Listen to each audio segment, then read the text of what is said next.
जो भारत में तथाकथित ब्राह्मणवाद है वह तर्क को अस्वीकार करता है, तथ्य को अस्वीकार करता है और अंधविश्वास को फैलाकर, झूठी बात को फैलाकर आडंबर फैला।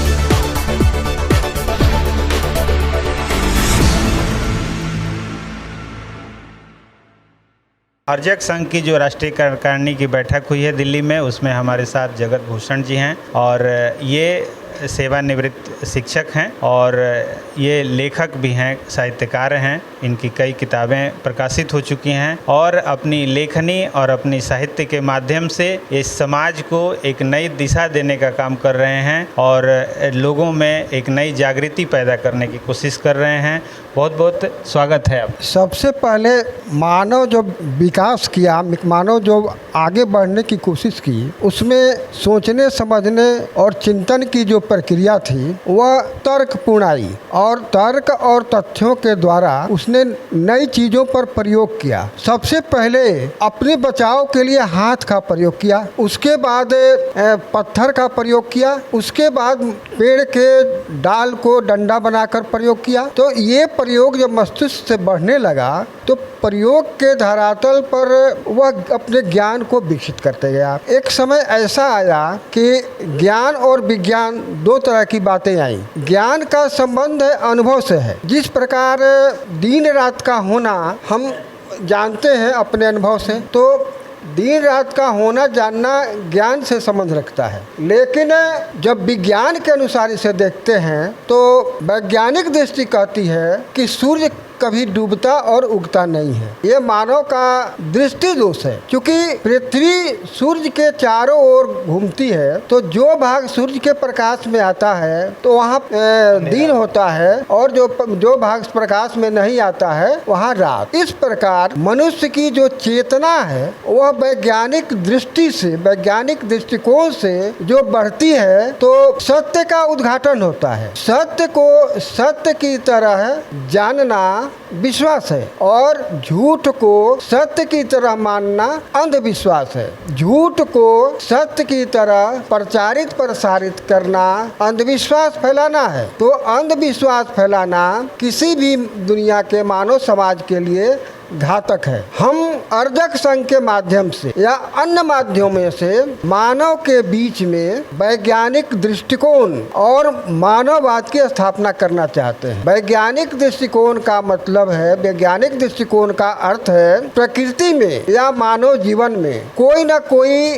घटना रोज घटती रहती है। उन घटनाओं के होने का कारण जानना, कारण और कार्य के संबंध को जानना वैज्ञानिक दृष्टि है। इसी को बुद्ध ने सम्यक दृष्टि कहा था। बुद्ध की सबसे बड़ी देन है सम्यक दृष्टि, जिसका आधार कार्य और कारण का संबंध होना है। बुद्ध की और जो मौलिक दृष्टिकोण आई है वह है मन की प्रक्रिया को समझना, मन को जानना। बुद्ध ने ये अपने अनुभव से, वैज्ञानिक दृष्टि से जान लिया, कोई भी यदि क्रिया मानव जब करता है तो उसकी सबसे बड़ी पहल होती है मन के अंतर्गत होती है। यदि अच्छी प्रक्रिया हुई और वह समाज में लागू हुआ तो समाज का विकास होता है, और वही जब बुरी प्रक्रिया आई तो समाज को या तो विनाश होता है या समाज में दुख फैलता है। तो बुद्ध ने इस दो दृष्टिकोण के आधार पर अपने जीवन दर्शन को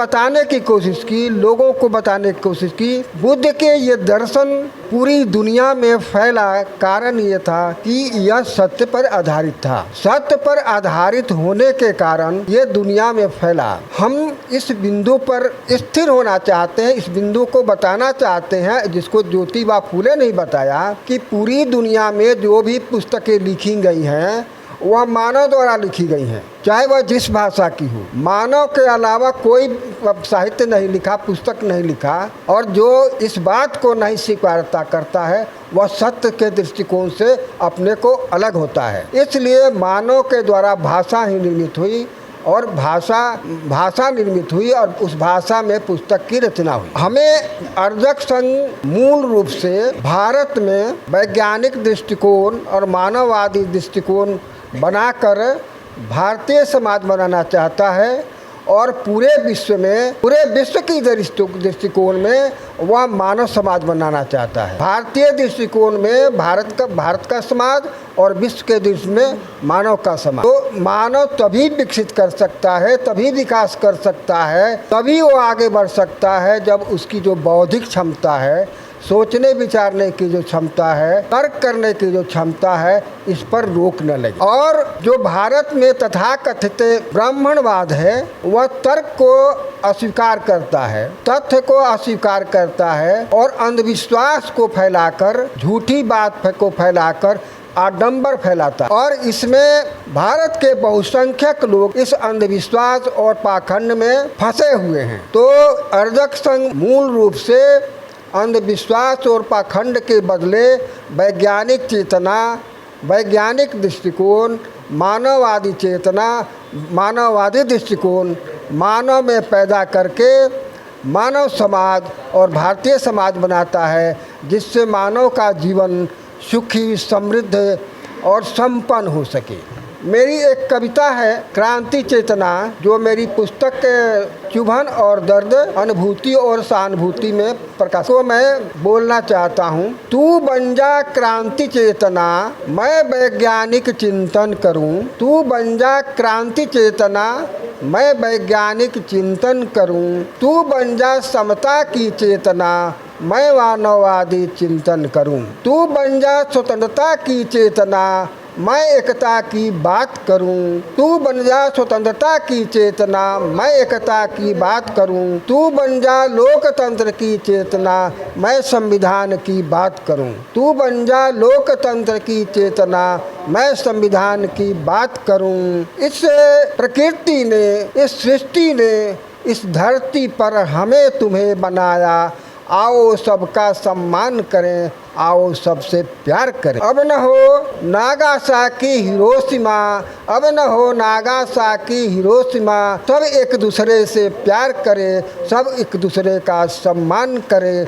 बहा दो मानव में क्रांति चेतना, प्रज्ञा मैत्री करुणा की धारा बहे, प्रज्ञा मैत्री की धारा बहे। बहा दो क्रांति चेतना, मानव स्वावलंबी स्वाभिमानी का जीवन बने। बहा दो क्रांति की चेतना, मानव का जीवन स्वावलंबी स्वाभिमानी बने। इन्हीं शब्दों के साथ यह कविता यहीं समाप्त होती है। जय मानववाद, जय विज्ञान, जय संविधान, जय लोकतंत्र। समझे समस्या, खोजे समाधान, बढ़े स्वावलंबन, जगे स्वाभिमान। जय मानववाद, जय विज्ञान। बहुत बहुत धन्यवाद। आप ऐसे ही साहित्य के साथ समाज में नई चेतना का संचार करते रहें और इसी कामनाओं के साथ बहुत बहुत धन्यवाद आपका चैनल का।